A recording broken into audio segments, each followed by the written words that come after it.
Sina was a poor boy who had been suffering from color blindness since childhood. This condition made him a target for bullying by his classmates at school. As a result of these behaviors, Sina developed an aggressive personality and struggled to connect with others. Sina's parents, who witnessed his despair and sadness every day, decided to help him. One day, Sina's father went to the school to speak with the parents of one of his classmates named Arasu. During the conversation, Sina's father said, "We see every day how upset Sina is because he can't see colors. He's mocked at school because of this problem. If possible, we'd like to ask Arasu to befriend him. Maybe this friendship could help him." Arasu's parents exchanged worried glances and then turned to their daughter. "Arasu, this boy is very lonely. We think you could help him and be a good friend to him. Would you do that?" Arasu replied with a kind smile. "Yes, I will. I'll try to be his friend and help him." From that day on, Arasu approached Sina with kindness and care.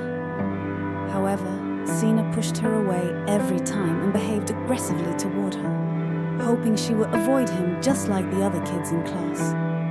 One day, when some kids were bullying Sina, Arasu stepped in to defend him, even getting hurt in the process. Realizing that Arasu genuinely wanted to be his friend, Sina finally opened his heart to her and started spending time with her. He even invited Arasu to his house, where they would play together. One day, while walking past a cafe, Arasu overheard some customers talking about a surgical procedure that could restore vision. She quickly asked them, "Does this surgery you're talking about also cure color blindness?" To her surprise, they said, "Yes, it can." Excited, Arasu ran as fast as she could to Sina's house to share the news. Without even greeting Sina's parents, she rushed into his room and joyfully exclaimed, "Sina, I heard there's a surgery that can cure color blindness." Sina, shocked, shouted, "Are you serious?" Arasu grinned and replied, "Yes, I heard it myself from some adults." Still in disbelief, Sina said, "It can't be true. And even if it is, it must be very expensive." Arasu, frustrated, said, "Even if it is, we'll save up the money so you can see the world in color before you turn 18. Those words filled Sina with hope. From that day forward, Arasu and Sina decided to save money for the surgery. They didn't overlook even the smallest coins, saving every bit they could earn. The two best friends worked hard to achieve their goal. They did all sorts of jobs, from selling newspapers and collecting plastic bottles for recycling to helping out in local shops and washing cars. Years passed, and when Sina turned 17, they had finally saved enough money for the surgery. But on that very day, Sina received devastating news. Arasu had been in a severe car accident and was in a coma. Shocked by the news, Sina rushed to the hospital to see his friend, only to find her lying unconscious in a hospital bed. Overwhelmed with worry and fear, he returned home. After a few days, Sina made a decision.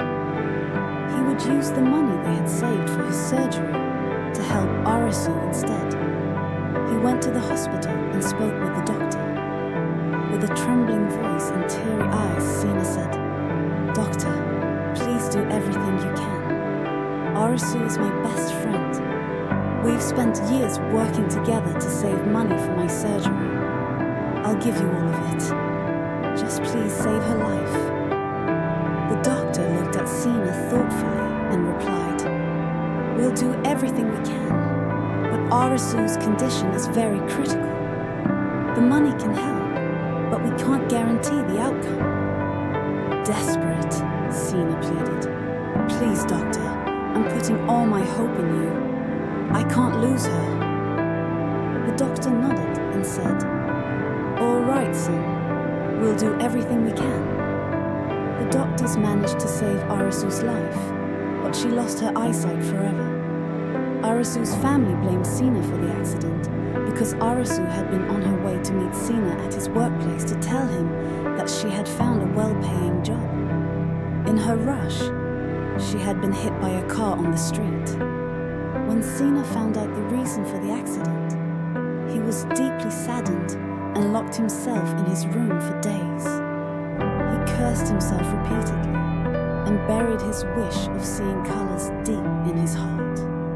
Eventually, Sina and his family moved to another city without saying goodbye to Arasu or letting her know. Years later, Sina and Arasu met again. Sina was sitting in a taxi, thinking about his new destination. He stared at the face of the girl sitting next to him, but because Arasu was blind, she didn't recognize him. Arasu, who was with a friend, asked her companion, "Why is this man next to us staring at me?" Erezo's friend turned to Sina and said, "Sir, is there a problem?" Sina snapped out of it and apologized, saying, "I'm sorry, I didn't mean any harm." When the taxi reached its destination, Sina was about to get out when Arasu also got out and asked her friend to leave without her. Arasu, recognizing Sina by his voice, said, "Sina, is that you?"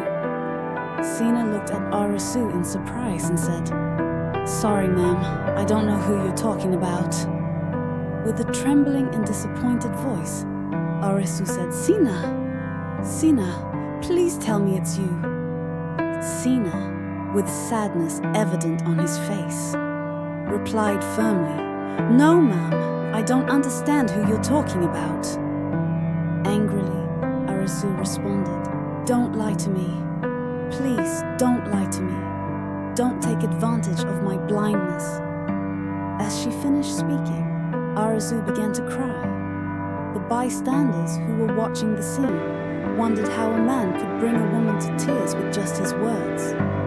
Sina, flustered, spoke in a shaky, nervous voice. "It's true, Arasu, it's me. I'm Sina. Please stop crying."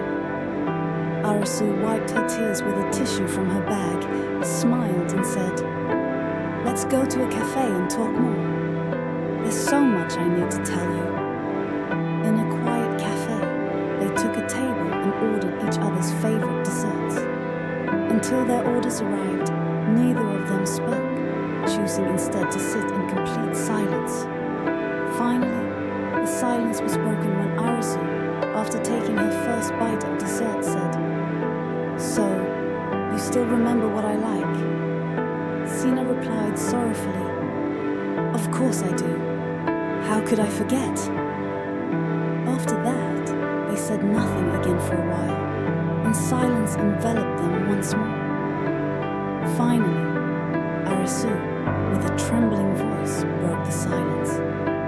"Sina, I've loved you since we were kids. I always wanted to see your face when you achieved your dreams, but now I'm sad that I can't. At the very least, I want you to know that I've always loved you and wanted to help you, but I don't think I can do anything for you anymore. In fact, I think I've caused you a big problem. I'm so sorry. If only I had been more careful that day, you would have reached your dream by now, and we could have fulfilled my dream of being by your side." Sina, stunned and overwhelmed by Arasu's words, began to cry. With a shaky and sorrowful voice, he said, "You didn't do anything wrong. I'm the one who should apologize. Back then, I was so selfish that I forgot I had you. It wasn't until I almost lost you that I realized what a precious treasure you were to me.